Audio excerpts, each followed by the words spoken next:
scripted?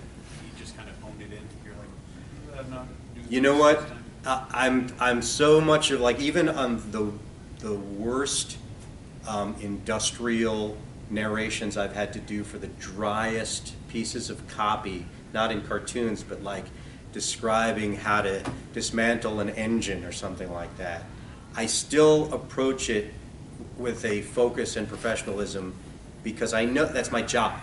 And I don't have to love everything that I say. I only play the music I like, which is why I don't play in a cover band and things like that and take requests, because I'm only going to play what I want to play. But as an actor, my job is to be the clay that the director says, today you're going to be this, and you go, okay, I can be that. Or this is an awful script, we need you to save it, make it funny. And you're like, I'll do my best. I just had a job recently, I do a lot of stuff for a big car company, in-house stuff.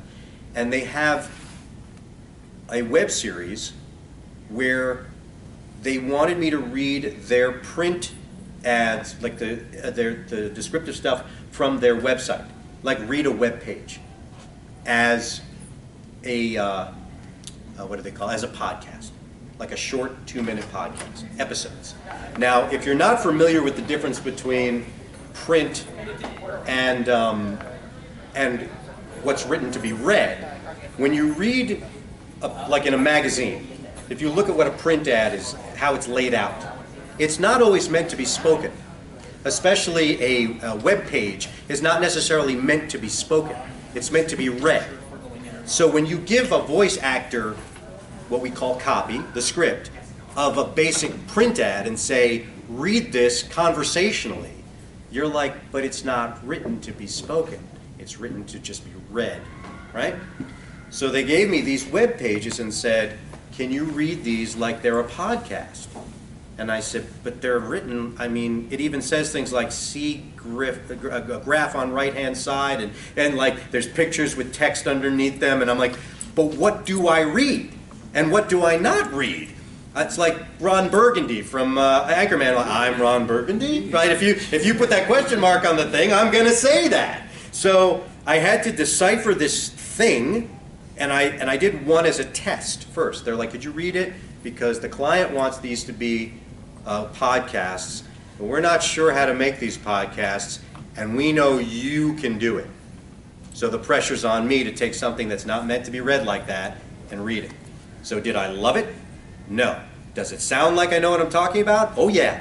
Does it sound exciting? It's a great piece. The client loved it and it turned into a 6-episode podcast. I did 6 of those. And they're fantastic. But they didn't start that way. So yes, there are things that I don't love, but my goal as the actor is to make them great if I can. And I've worked on shows where some of the cast are not great. Some of the scripts are not great. The storyline is awful, but what I'm supposed to do, I'm still going to try to make it the best I can. And I'm sure you've seen a lot of shows I've been in where you're like, wow, that show was awful, but Eric was kind of funny. Or like, I like that character. Or, you know, like, why was he in that show? That's the other question. Yeah.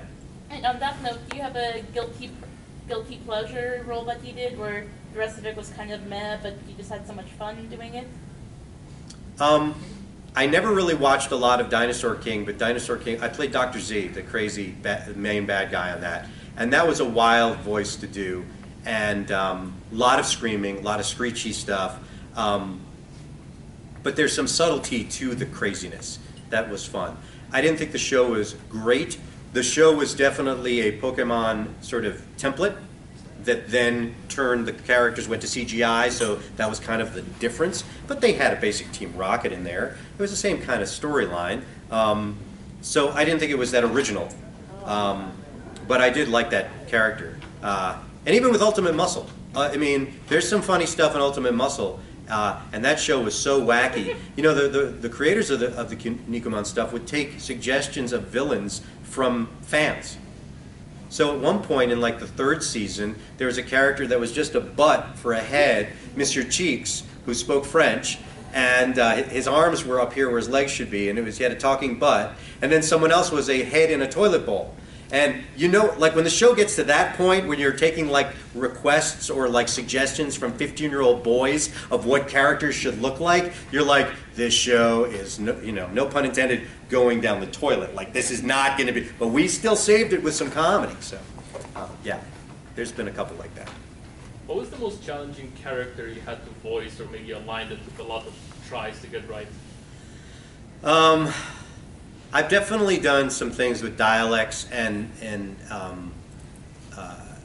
you know, trying to fine tune stuff. You know, I played Master Yoshi in Turtles, and that was an interesting thing to do because I was working for a company that's also partnered with a Japanese company, and so playing, you know, someone who's speaking English with a Japanese accent and not being too offensive was finding that right balance was hard because the directors were Americans and they wanted to push it very, very sort of stereotypical.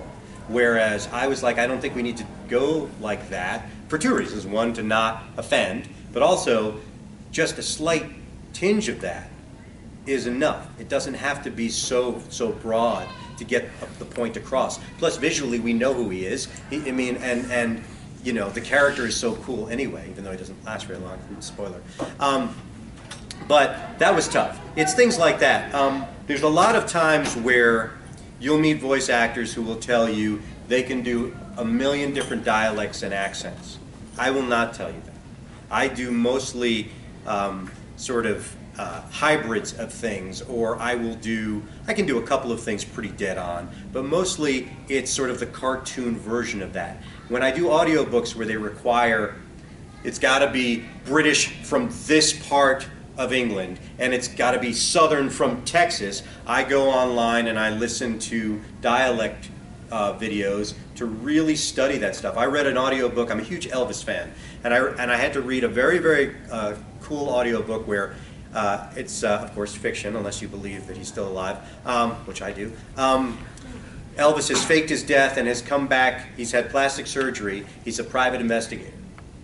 And so the book is narrated from his perspective. It's his voice, even when he talks as other people, because he's telling you the story.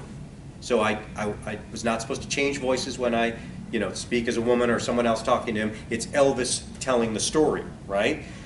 But I have every Elvis movie. I've got all this Elvis music and stuff like that. And so I immersed myself into it to figure out what he would sound like at age like 65, 70 in this particular thing, because even though visually he had had the plastic surgery, many people in the book would be like, you seem so familiar, like I should know you, because the voice was giving it away. But I also didn't want it to be a joke. It wasn't like I was an Elvis impersonator. So that was a tough character to do, but when I'm doing stuff like that, I like to really focus on trying to be legit. So anytime I'm doing accents and things like that, I find that to be the hardest thing to do. Only because I want it to be good if it's supposed to be legit. So there you go. Yeah. Has there ever been a character